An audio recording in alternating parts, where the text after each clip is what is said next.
Boa tarde a todos. É uma honra retornar com o Seminário Internacional de Direito Administrativo Sancionador, com um painel sobre presunção de inocência no direito administrativo sancionador, painel do qual participam os professores Odete Medawar e Daniel Ferreira. Inicialmente, gostaria de agradecer mais uma vez o apoio das entidades que participam da organização do evento ao lado do Instituto Internacional de Estudos de Direito do Estado, que eu tenho a honra de presidir.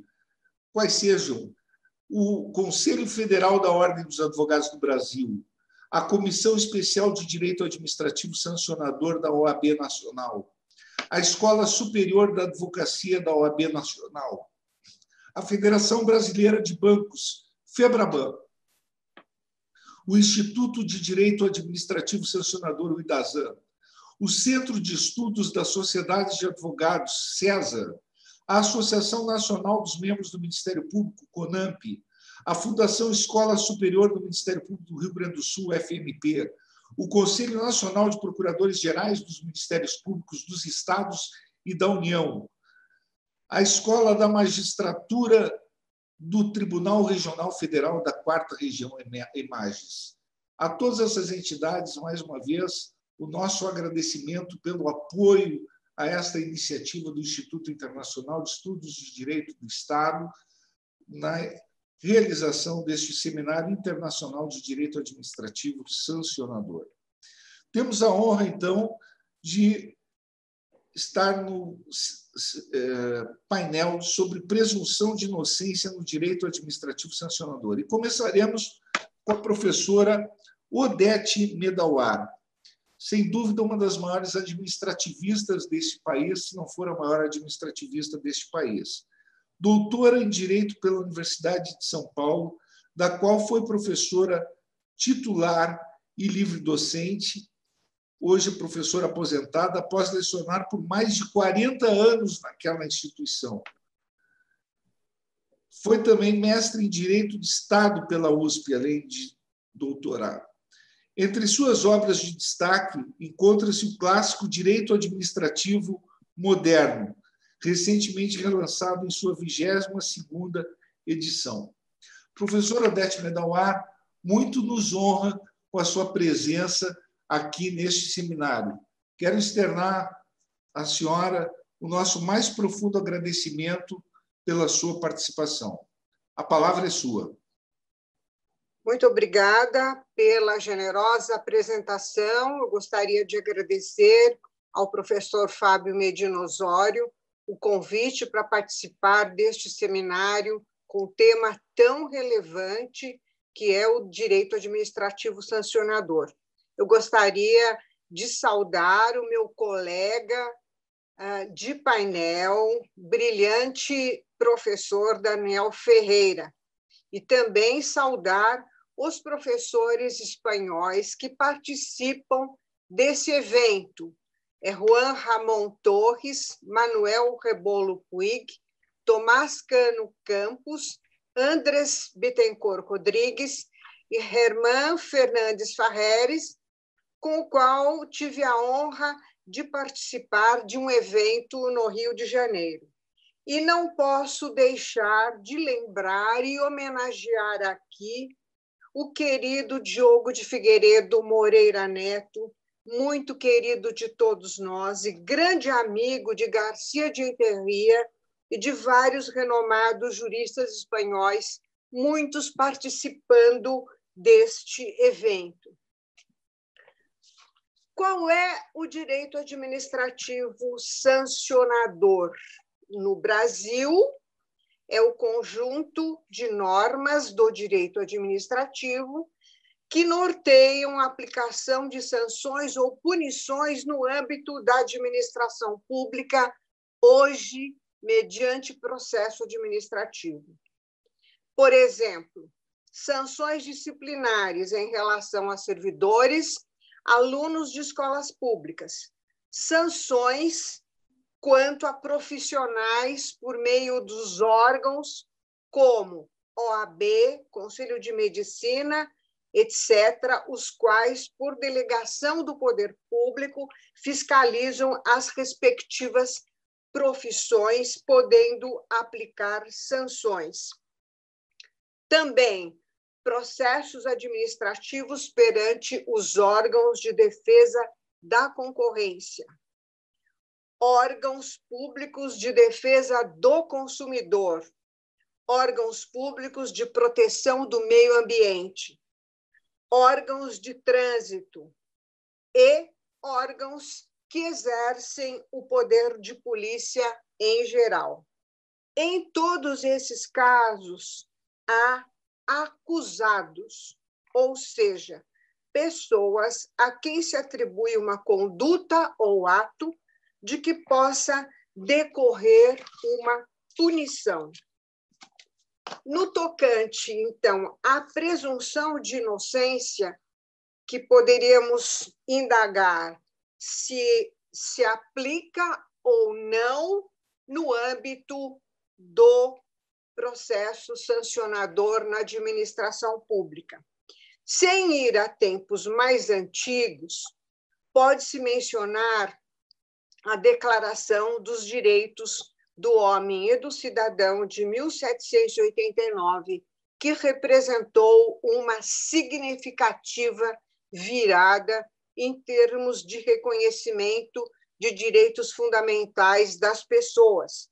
E no seu artigo 9º, nós encontramos o seguinte: todo acusado é considerado inocente até ser declarado culpado. E na Declaração Universal dos Direitos do Homem de 1948, o seu artigo 11 diz o seguinte: toda pessoa acusada de um ato delituoso presume-se inocente até que sua culpabilidade fique legalmente provada.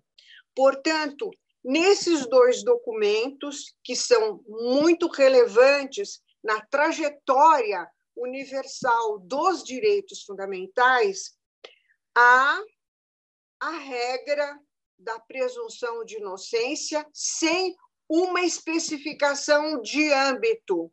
Aqui se menciona pessoa acusada, sem haver, então, um delineamento do que seja em termos de âmbito penal ou âmbito civil ou âmbito administrativo. E nós vamos encontrar também no Pacto Internacional dos Direitos Civis e Políticos de 1961, o artigo 14, item 2, que diz o seguinte: toda pessoa acusada de um delito terá direito a que se presuma sua inocência enquanto não for legalmente provada a sua culpa. E na Convenção Americana dos Direitos Humanos, que é o Pacto de São José da Costa Rica, de 1969, promulgada no Brasil em 1992, se encontra o artigo 8º, item 2, que diz o seguinte, na redação similar, usando a palavra acusada, na expressão pessoa acusada, que se presume, portanto, inocente, enquanto não for legalmente provada a sua culpa. Então, aqui nós encontramos nesses documentos, na Convenção Americana, o Brasil, então, reconheceu esses direitos, incorporou no seu ordenamento, não há uma especificação de âmbito, apenas a palavra acusada de um delito, sem, então, se mencionar, tratar-se de delito penal.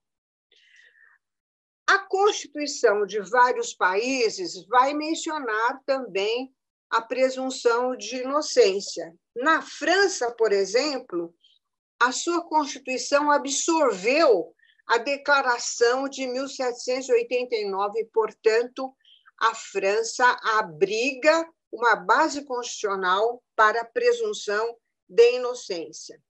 A Constituição de Portugal, no artigo 32.2, e a Constituição da Espanha, no artigo 24, item 2, parte final, mencionam também a presunção de inocência, mas mencionam também o âmbito penal. Então, nesses dois países, a redação literal pode levar ao entendimento de aplicabilidade só aos processos jurisdicionais, embora a respectiva doutrina e jurisprudência desses países assim não entende. E no Brasil, nós vamos ter no artigo 5º da Constituição, no rol dos direitos e garantias, o inciso 57, que reza o seguinte: ninguém será considerado culpado até o trânsito em julgado de sentença penal condenatória. Então, aqui nós vamos encontrar um preceito específico para o âmbito jurisdicional penal. E aí pergunta-se: há respaldo constitucional para a presunção de inocência no direito administrativo sancionador? A doutrina é majoritariamente favorável a este respaldo, como o professor Fábio Medina Osório e o professor Romeu Felipe Bacelar Filho. Professor Fábio Medina Osório bem observa que se trata de garantia genérica da pessoa humana no seu excelente livro Direito Administrativo Sancionador, a meu ver, um dos mais completos nesta matéria. E nós poderíamos também mencionar alguns outros pontos para reconhecer esta base constitucional. Em primeiro lugar, nos termos do parágrafo 2º do artigo 5º da Constituição Federal, os direitos e garantias expressos no rol dessas garantias não excluem outros decorrentes do regime e dos princípios adotados na Constituição ou dos tratados internacionais em que o Brasil seja parte. E o Brasil é parte ou anuiu, sobretudo, quanto à Declaração dos Direitos em nível geral e regional. Segundo ponto, por interpretação analógica do artigo 5º, inciso 57, como já havia antes da Constituição Federal de 1988 para o direito de defesa no âmbito do processo administrativo, podemos, então, por analogia, concluir que, havendo acusado na esfera administrativa, cabe a presunção de inocência. E aqui eu me permito observar que eu não vou entrar nessa exposição nos meandros de distinções e nuances do processo penal em relação ao processo administrativo sancionador, e nem vou me dedicar aos desdobramentos da presunção de inocência. A minha linha aqui será essencialmente demonstrar que esse direito à presunção de inocência vale para o âmbito administrativo sancionador. E isto porque há uma similaridade essencial em todos os âmbitos em que existe uma conduta que é atribuída a alguém do que decorre uma sanção ou pode decorrer uma sanção. A presença de acusado ou a condição de acusado. Além do mais, a presunção de inocência tem vínculos com o devido processo legal, o artigo 5º, inciso 54 da Constituição Federal, e se relaciona ao contraditório e à ampla defesa. Não pode haver uma ampla defesa adequada havendo um pré-julgamento em desfavor do acusado por parte das autoridades administrativas. Assim, a meu ver, existe uma base constitucional para a presunção de inocência no processo sancionador brasileiro. E agora, me cabe mencionar um dos contrapontos, em geral, levantados quanto à presunção de inocência no âmbito da administração pública. É a chamada presunção de veracidade do ato administrativo ou presunção de verdade do ato administrativo. Aqui, no caso, seria a presunção de veracidade do ato administrativo que imputaria uma conduta à pessoa de que resultaria uma punição. E aí nós vamos poder mencionar alguns aspectos deste contraponto. Primeiro aspecto, essa tradicional concepção hoje é contestada por autores brasileiros e por autores estrangeiros.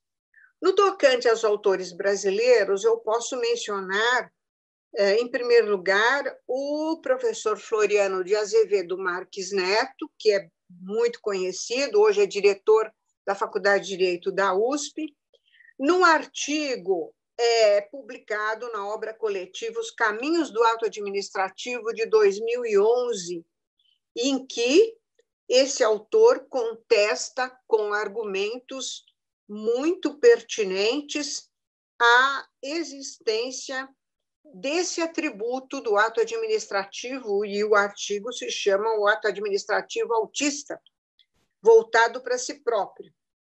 No mesmo livro, também professor da USP, Vitor Heinz Grato, contesta também a existência dessa presunção de veracidade do ato administrativo. No caso mencionado pelo professor Fábio Medina Osório, no seu excelente livro Direito Administrativo Sancionador, em relação às multas de trânsito, em que não se poderia contestar a veracidade da autuação da administração, nem sempre essa autuação é verídica ou pertinente. Então, vamos dar alguns exemplos. Às vezes, há um erro no número de placa, né? Ou a pessoa, policial militar, policial de trânsito, que flagrou a eventual conduta inadequada, pode ter errado o número da placa. Pode haver um erro no local. A pessoa estava passando mal e teve que infringir alguma regra de trânsito, porque senão morreria. Placa clonada, carro roubado. São diferentes situações em que se pode contestar a veracidade de um auto de multa, tanto que se firmou a orientação de que deve haver 2 notificações em matéria de infração de trânsito. Primeiro, uma notificação de que em tal lugar, tal data, se cometeu este tipo de infração, ou a pessoa teria cometido este tipo de infração, com um prazo de 30 dias para que haja algum tipo de manifestação por parte da pessoa que está imputando essa infração. No silêncio, não havendo contestação, vem uma outra comunicação sobre a multa a ser cobrada, dando-se um prazo para o pagamento da mesma. Então, não existe mais surpresas no momento em que se vai licenciar um automóvel, como acontecia antes, partindo do pressuposto de que a autuação seria verídica, sem possibilidade de uma contestação a priori. Então, aqui no caso, pode haver uma defesa ou uma contestação antes que a multa produza efeitos patrimoniais ou efeitos relativos a pontos na habilitação do motorista. Outro ponto é o seguinte, que esta ideia, a meu ver, hoje ultrapassada, de veracidade do ato administrativo, bate de frente com a exigência de motivação. Se o ato administrativo tem o pressuposto da veracidade, em tese, por que a exigência de motivação? Não teria sentido. Então, se a administração não motiva, se dá exatamente o contrário. Existe uma presunção de ilegitimidade do ato administrativo. Outro ponto. Hoje, existe um direito ao controle jurisdicional da administração. Isso está no rol dos direitos e garantias fundamentais, artigo 5º, inciso 35 da Constituição Federal. E o ato pode ser anulado. Então, este ato não é verídico. Então, essa presunção não prevalece. Ele pode ser anulado pelo judiciário. Outro ponto, vários atos administrativos são resultantes de processo administrativo, em que se discutem medidas da administração e se mencionam dados e fatos opostos às visões da administração e ao conteúdo dos seus atos e decisões. Então, também aqui há um contraponto a este princípio da veracidade. Outro aspecto. Hoje se disseminam os usos dos meios consensuais de solução de litígios perante a administração pública e também quanto ao direito administrativo sancionador, o que traz modulação ao poder punitivo da administração e à rigidez das sanções. Então, neste caso também, eu não vejo uma prevalência do princípio, eventual princípio da veracidade dos atos administrativos em relação ao direito à presunção de inocência.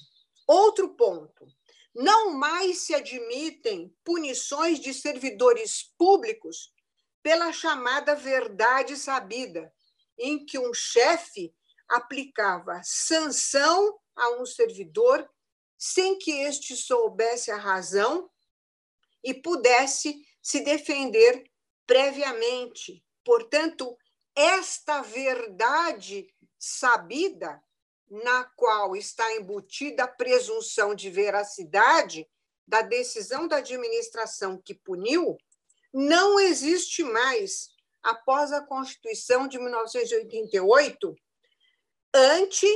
então, o direito ao contraditório e à ampla defesa, que está no artigo 5º, inciso 55, e, a meu ver, nem poderia ter existido antes da Constituição de 1988, porque já era, por jurisprudência, já era admitido o direito de defesa nos processos disciplinares de servidores e em outros. Deste modo, eu concluo afirmando que, a meu ver, o direito à presunção de inocência marca presença relevante no direito administrativo sancionador. Esta é a minha exposição. Muito obrigado, professor Odete Medawar, pela brilhante exposição. Na sequência, vamos ouvir o professor Daniel Ferreira, que é coordenador do programa de mestrado em Direito do Centro Universitário Internacional, Uninriter. É pós-doutor em Direito pela Universidade de Coimbra, Instituto Ius Gentium, além de doutor e mestre em Direito do Estado, Direito Administrativo pela Pontifícia Universidade Católica.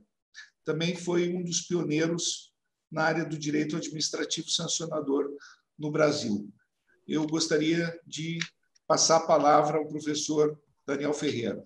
Muito obrigado. Muito boa tarde, professor Fábio Medina Osório. É um prazer e uma honra estar aqui, especialmente aladeando o professor Odete Medawar, que tanto respeito, tanto admiro. O professor que tem escritos, eu diria, da mais relevante oportunidade, um dos pioneiros, se não um pioneiro. Eu lembro que, enquanto escrevia minha dissertação, eu não tive acesso à sua obra, fui conhecê-la depois de ter defendido a minha dissertação em infrações administrativas na PUC São Paulo, e dali para cá aprendi a admirar o seu trabalho e as suas ponderações, professor Fábio Medina. Embora nem sempre converjamos dos nossos entendimentos, isso não muda em absolutamente nada a capacidade intelectual e o respeito acadêmico e pessoal que tenho em relação à sua pessoa. Professor Odete, não preciso nem dizer o que a senhora significa. Qualquer um que se aventure na seara do direito administrativo a tem como uma referência acadêmica, uma referência profissional na busca, uma referência pessoal também, professor Odete. Gostaria também de reconhecer a envergadura, a importância dos nossos conferencistas aqui de Espanha. Quero dizer que, na pessoa do professor Puig, eu rendo as minhas homenagens a todos os participantes, inclusive, também, especialmente, aqueles que entendo que devam ser nominados, embora nem participem. Alejandro Nieto é um deles que eu não poderia deixar de comentar. Muito bebi nesta fonte, muito aprendi com o professor Nieto, especialmente naquela perspectiva do inflacionamento do direito administrativo sancionador por uma fuga do direito penal. Bem, professor Odete, com as suas considerações, para mim, falta muito pouco a ponderar. Brincando, eu já dizia que eu poderia agradecer, dizer que concordo com tudo e estaria dispensado. Mas claro que assim não honraria o convite que me foi feito pelo professor Fábio Medina e muito menos faria o mínimo necessário, que é visitar um pouquinho o que se tem feito na Europa, numa abordagem mais doutrinária do que de direito positivo propriamente dito, e talvez não no sentido de me somar à senhora, mas pelas mesmas razões expor a mesma abordagem, numa certa medida. Em primeiro lugar, a compreensão da presunção de inocência no Brasil, ela já se faz bastante madura. Não significa dizer com isso que ela tenha unanimidade no seu entendimento, seja acadêmico, doutrinário ou jurisprudencial. O que nós temos é uma discussão muito grande que recentemente se viu aumentada no que diz com a execução de pena a partir de decisão de segunda instância. Essa concretização do primado da presunção de inocência e a possibilidade de execução da sanção, seja ela penal ou administrativa, antes do trânsito em julgado, é que causa uma impressão bastante complexa em qualquer sujeito, brasileiro ou não brasileiro. Por que digo isto? Porque a nossa Constituição, como bem disse a professora Odete, ela expressamente refere ao trânsito em julgado de sentença penal condenatória. E nós acompanhamos recentemente discussões do Supremo Tribunal Federal em relação a isso. A argumentação seria que para os tribunais superiores não caberia recurso porque não se discute fato. Portanto, mais do que nunca haveria um reforço no entendimento de condenação de culpabilidade daquele que entendeu a primeira e segunda instância teria incorrido em comportamento típico antijurídico e culpável do ponto de vista penal. Mutatis mutandis, será que isso se aplica no direito administrativo? especialmente no direito administrativo sancionador? Ora, isso, professora, como bem dito pela senhora, tem íntima aproximação com o princípio da presunção de legitimidade. E mais do que isso, com a chamada presunção de veracidade. Igualmente, para mim, professora, não se confundem as duas realidades. É preciso compreender que a presunção de legitimidade se dá a partir de uma ficção necessária para manter a administração pública rígida.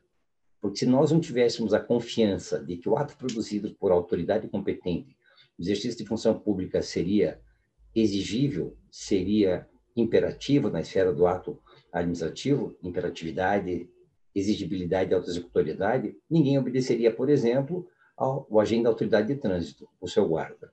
Exatamente por isso, nós temos que confiar que o que advém da administração pública há de merecer um certo juízo de valor, um juízo de credibilidade.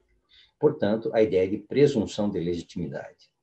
Só que essa presunção de legitimidade, por exemplo, na Espanha, na Argentina, ela não é a mesma que se tem em relação a Portugal e França.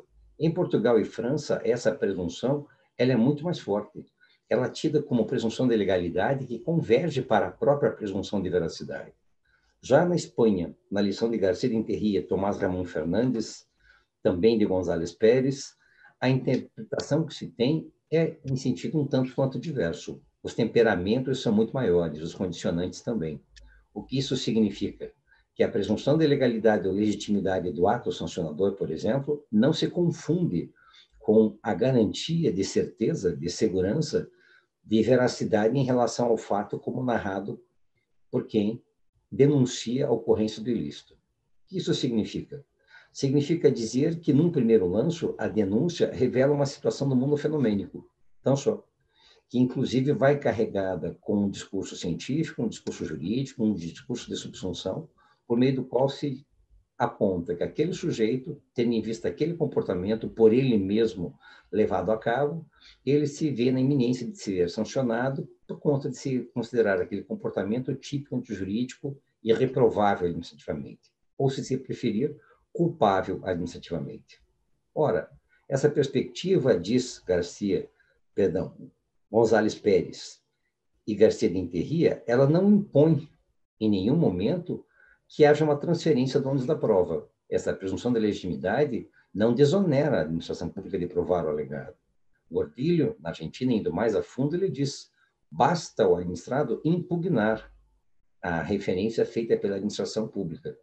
E isto devolve o ônus da prova à administração pública para que comprove de forma cabal ou de uma forma substancial as razões pelas quais se entende e eventualmente se mantém o reconhecimento da incursão de alguém em ilícito e, portanto, ameaçando ou pior, já aplicando a sanção correspondente. Ora, qual é a importância disso para essa nossa compreensão? Primeiro que também é importante separar, a nosso juízo, verdade material de verdade formal. Ferraioli foi um dos primeiros a apresentar essa distinção com 3 abordagens. Primeiro, distinguindo a verdade material, aquela do mundo fenomênico, da verdade formal. Essa nós conhecemos, a verdade dos autos. Em segundo, para dizer que a verdade material, ela se pauta pela perspectiva do garantismo, de dar ao cidadão, especialmente à pessoa humana, aquela condição de vida digna, inclusive no respeito à sua integridade e seu patrimônio moral. Já em relação a essa perspectiva formal, contrapor-se-ia, evidentemente, a autoridade, a ideia daquele Estado autoritário que não estaria realmente na mesma condição e interesse em relação ao garantismo. Portanto, garantismo versus autoritarismo. E nessas duas perspectivas, essa verdade material a que nos referimos é aquela do mundo dos fatos, a verdade em cotejo com a presunção. Então, no Estado autoritário, nós temos as presunções. E essa presunção de legitimidade, como eu já disse, é exatamente para dar garantia e eficácia às decisões emanadas das autoridades administrativas. Não for assim, viveríamos o caos. Mas qual a importância disso?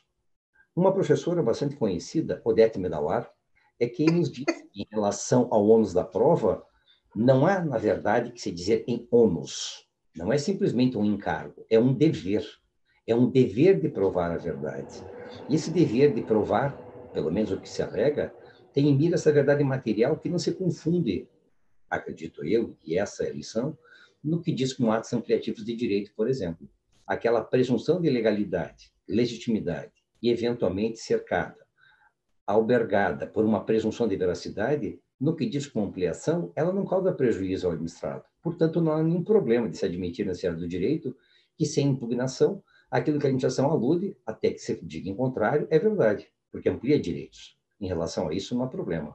Mas em matéria sancionadora, em matéria de acusação, esta presunção não pode entrar em testilhas com a presunção de inocência. Uma de índole constitucional, que a nosso juízo também, pelo princípio da máxima efetividade das garantias fundamentais, na lição de Canutilho, espraia efeitos para o direito administrativo sancionador, sim, e muitos. O que não necessariamente significa dizer, como diz bem o professor Fábio Medina Osório, que elas sejam idênticas. De fato, não o são. E por que essa questão é muito importante a nosso juízo? Porque nós precisamos entender a presunção de inocência também em cotejo com o silêncio do administrado. Nós temos que entender a presunção de inocência com aquela garantia de que ninguém é obrigado a fazer prova contra si mesmo. E o que significa isso? Significa dizer, por exemplo, em matéria de trânsito, que embora o sujeito tenha tido oportunidade de se manifestar em relação à notícia de auto de infração de trânsito, ele deixa de fazê-lo. Ele deixa os parem alvos dessa manifestação primeira. E significa dizer que, uma vez reforçado o entendimento por meio da aplicação da multa, 30 dias depois, ele outra vez se queda inerte. E por conta dele se quedar inerte, é que é possível a administração pública dar por encerrado o processo administrativo sancionador e, se for o caso, dar início ao processo de execução, buscando a execução desta dívida relativa à multa aplicada e inadimplida. Ora, alguém poderia perguntar, mas o sujeito não cometeu infração alguma, como várias questões foram apontadas pela professora Odete. Por exemplo, ele teve o carro dele furtado, mas aquela multa era tão pequena, ele tinha uma viagem para o exterior, ele queria visitar Barcelona, ele disse, deixa, eu pago a multa.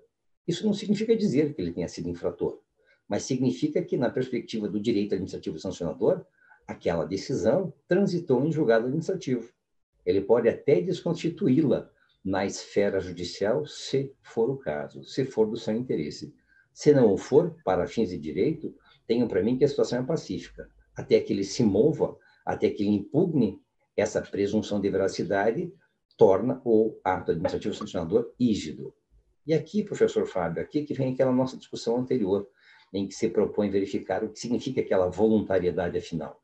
Ouvi bastante painel hoje em relação a isso, manifestação do professor Reboio Puig, e mais uma vez quero reforçar o nosso entendimento. Imagino que meu, Celso Antônio Bandeira de Mello, meu maestro de sempre, e o professor José de Santos Carvalho Filho, 3 ainda que discutem essa situação.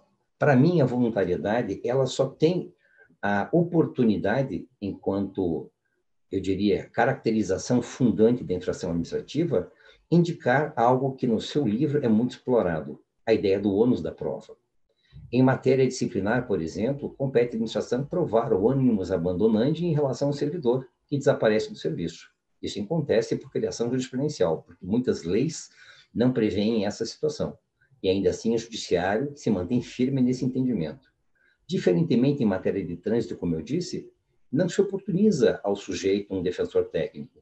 Não se busca no processo valorar o comportamento como típico antijurídico e reprovável, na busca da confirmação da culpa, da capacidade de entender e de querer e de poder poder ter evadido do comportamento reprovável. Isso não entra em mira, isso não entra em discussão. Tanto quanto não entra em discussão a ideia da multa aplicada ao sujeito que não paga o IPTU.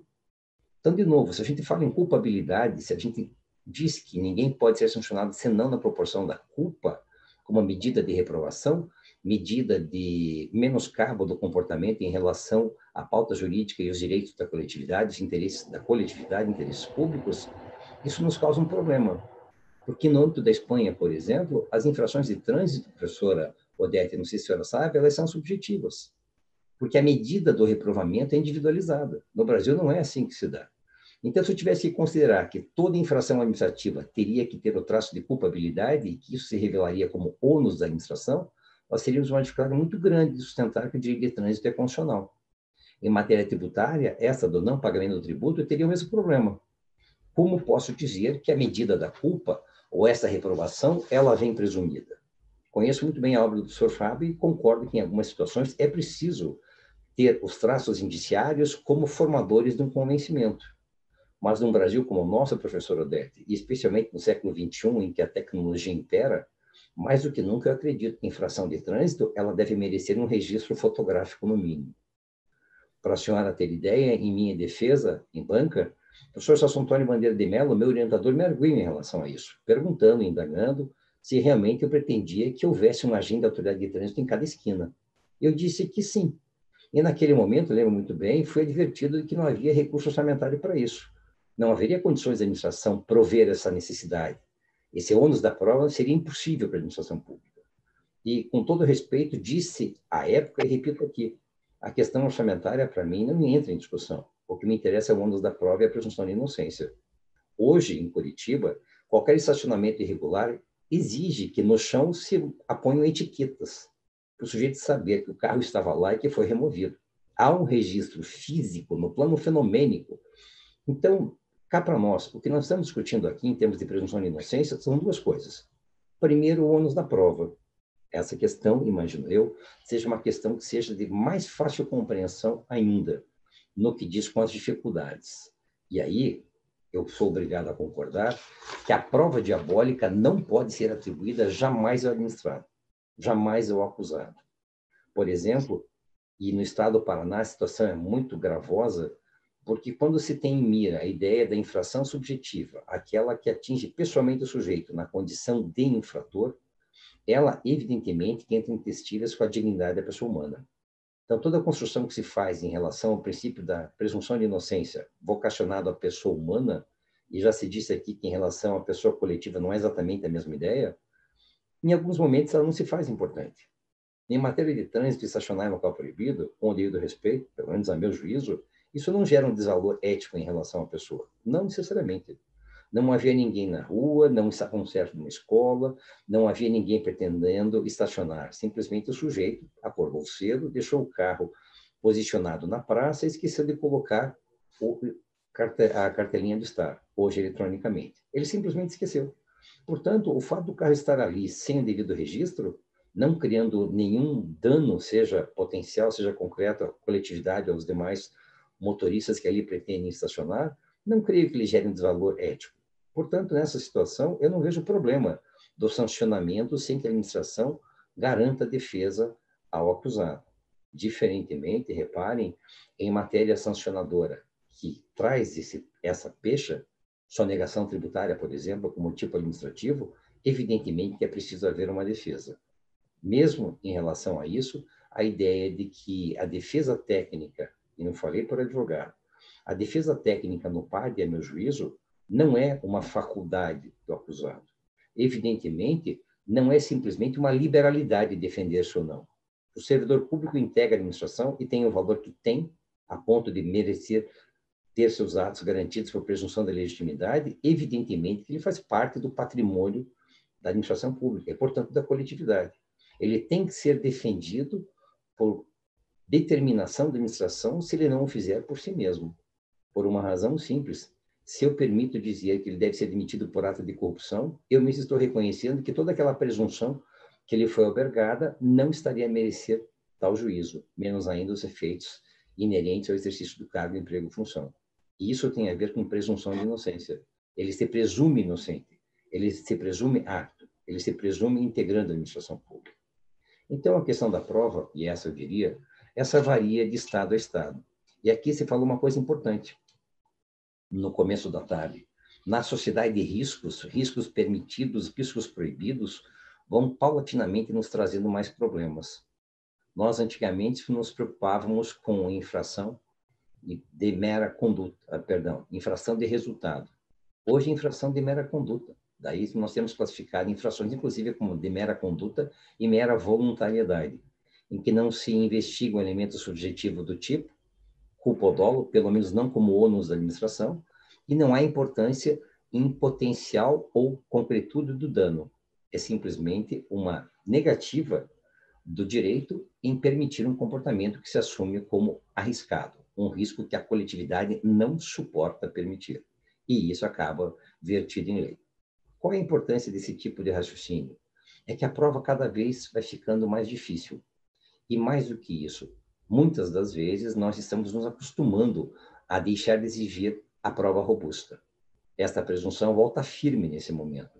E o interessante é que isso se vê em relação à matéria de trânsito, em relação ao meio ambiente, tudo aquilo que tem a ver com direitos difusos e coletivos.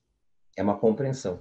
Esse estado da contemporaneidade, ele está a exigir um raciocínio diferente. E aí, professor Fábio, eu acho que a presunção de inocência tem que ser reinvestigada. Não sei se nós podemos assumir que o ônus da prova, ele por si só deve ser dividido, aquele que tiver mais condições de provar o alegado que o faça, ou nós temos que encontrar outros meios de sopesar o que a Constituição exige, se é que ele efetivamente exige, porque nós temos uma compreensão romântica, muitas vezes, do que lá está contido, mas, ao mesmo tempo, nós permitimos que o recurso não tenha efeito suspensivo, professor Odete. A própria Lei 9784 diz isso. O recurso não terá, em regra, efeito suspensivo. E quando se fala em mutatis mutandis aplicar, o que diz a Constituição em relação aos acusados no âmbito administrativo, o recurso em matéria sancionadora, evidentemente, que deveria ter efeito suspensivo, pelo menos a meu juízo, para garantir a presunção de inocência. Se lá se fala sentença condenatória transitada em julgado, tudo bem, pode não ter havido acesso à segunda instância, mas em havendo, ela não transitou em julgado. Portanto, ela não poderia ter a efetividade que muitas vezes se encontra. Não é possível imaginar que tornar sem efeito a posteriori uma sanção aplicada seja um indiferente jurídico. No estado do Paraná, o servidor demitido não tem o recurso recebido em efeito suspensivo.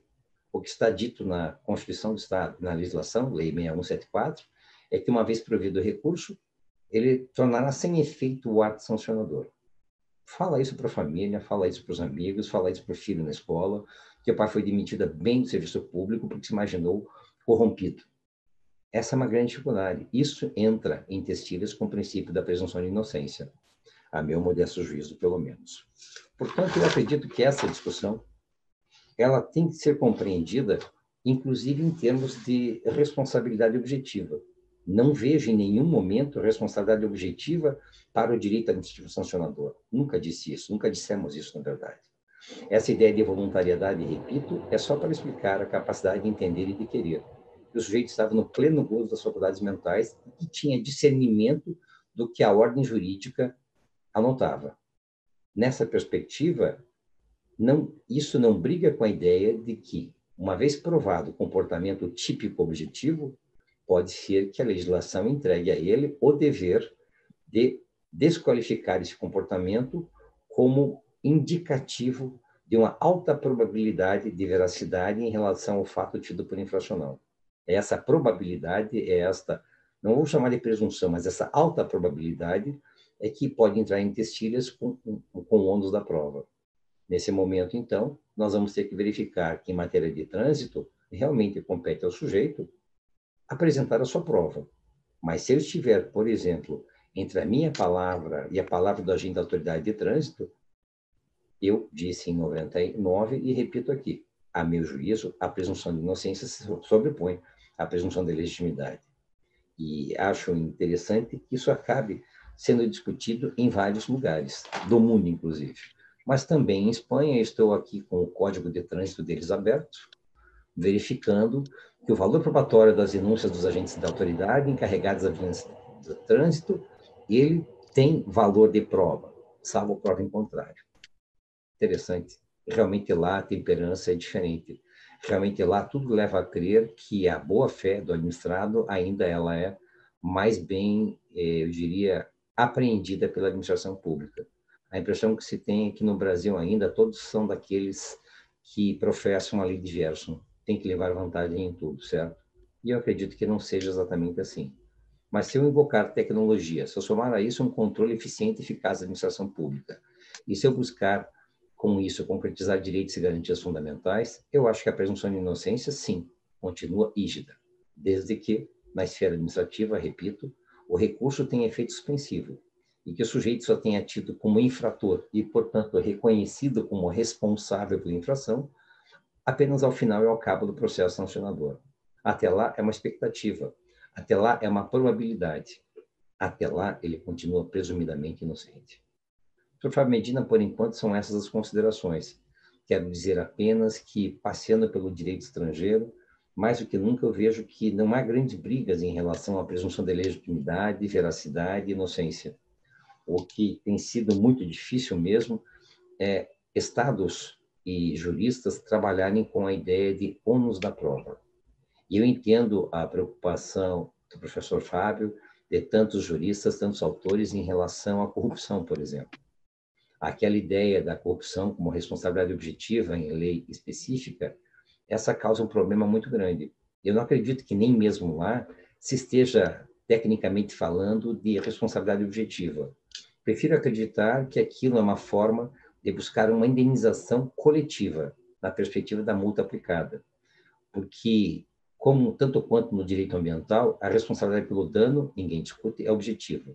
Mas a responsabilidade pela infração, mesmo em matéria ambiental, é reconhecida como subjetiva. Transferir essa possibilidade por conta de corrupção, e aí devo estar falando com outros amigos, quem sabe o professor José Roberto Pimenta Oliveira, alguém que respeito tanto do MP, o professor Fábio Medina Osório, que veio do MP, professor Odete, a senhora não foi do MP, eu não sou do MP, por isso o meu absoluto respeito por ideologia, porque ninguém se despe daquilo que pensa, daquilo que sente. Eu só acredito que a nossa Constituição, como democrática, que se autoproclama e ela precisa que nós percebamos que num Brasil de miseráveis ainda, fazer uma prova contra a administração pública é muito difícil. Em matéria de trânsito, então, para um coitadinho que está dirigindo um carrinho surrado, que não sabe nem se manifestar, hoje com serviços digitais, recursos apenas por plataforma eletrônica, que exige uma internet que ninguém tem, pelo menos não na grande maioria das pessoas, isso é transferir às pessoas um ônus da prova e um ônus de exercício do contrato de ampla defesa absolutamente incompatível com aquilo que a Constituição prevê. Então, eu diria que esse princípio é fundamental para que se possa pensar numa sanção validamente imposta no âmbito do direito administrativo sancionador brasileiro, pelo menos. Claro que outras estruturas normativas, outras constituições e outras legislações, ora atendem para lá, ora atendem para cá. E eu me sinto muito prejudicado em querer referir a um ordenamento jurídico, sendo que apenas uma lei foi, por mim, mal e superficialmente examinada. Para falar do direito como um todo, eu tenho que ter uma compreensão doutrinária, realmente, de intérprete, de cientista. E ela me diz que no Brasil tem leis que são constitucionais e há leis que são inconstitucionais. Mas isso a partir de princípios. E o princípio da presunção da legitimidade continua prestante, sim, inclusive independentemente de um ônus probatório para atos ampliativos de direito. Ou, eventualmente, ainda, para atos restritivos de direito, mas de cunho não sancionador. No que diz com direito sancionador administrativo, evidentemente que a presunção de legitimidade não se confunde com presunção de veracidade, não garante prova, nem que exige prova em sentido contrário. Aí eu me filio à corrente de Canutilho, bastando que eu diga que não foi, eu acho que a administração vai ter que, mais do que nunca, professor Odete, reforçar aquela motivação inaugural, porque o auto de infração de trânsito nada diz no Brasil. Ele simplesmente indica a capitulação legal e acabou. Já na Espanha não é exatamente assim. A motivação é formalizada. Há uma série de exigências, há um formulário só para isso, é descritivo. Aqui nós facilitamos a vida, é só o pressuposto de fato, o pressuposto de direito, mas nada daquilo da motivação se exige para fins de imputação a alguém de um comportamento reprovável. Professor Medina, muito obrigado. Professor Odete, foi um prazer e uma honra avaliá-la. Aos nossos amigos espanhóis, o meu respeito, a minha admiração, que continuam sendo as minhas fontes de cabeceira para exame e apreensão do direito sancionador, como importante que é. Muito obrigado, professor Fábio. Muito obrigado. Parabéns ao professor Daniel Ferreira pela brilhante exposição. Chegamos ao fim deste painel sobre presunção de inocência no direito administrativo sancionador e, ao mesmo tempo, também o encerramento deste seminário internacional de direito administrativo sancionador. Quero agradecer todos os palestrantes, o Luiz Vicente Magna de Chiara, quem abriu o seminário, o diretor de Assuntos Jurídicos da FEBRABAN, o Juan Ramon Fernandes Torres, Manuel Reboio Puig, o Tomás Cano Campos, o Andrés Betancourt Rodrigues, o Herman Fernandes Farreres, Daniel Ferreira, Odete Medawar.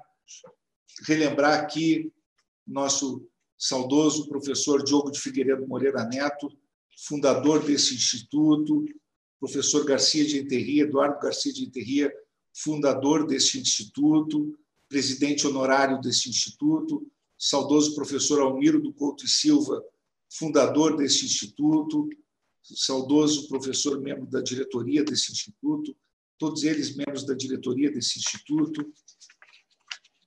É um instituto que tem já existência desde 2003, com realização de múltiplos seminários, históricos seminários, e uma relação extremamente estreita com o Brasil e Espanha, embora tenha catedráticos também de outros países integrando seus quadros e também professores do Brasil.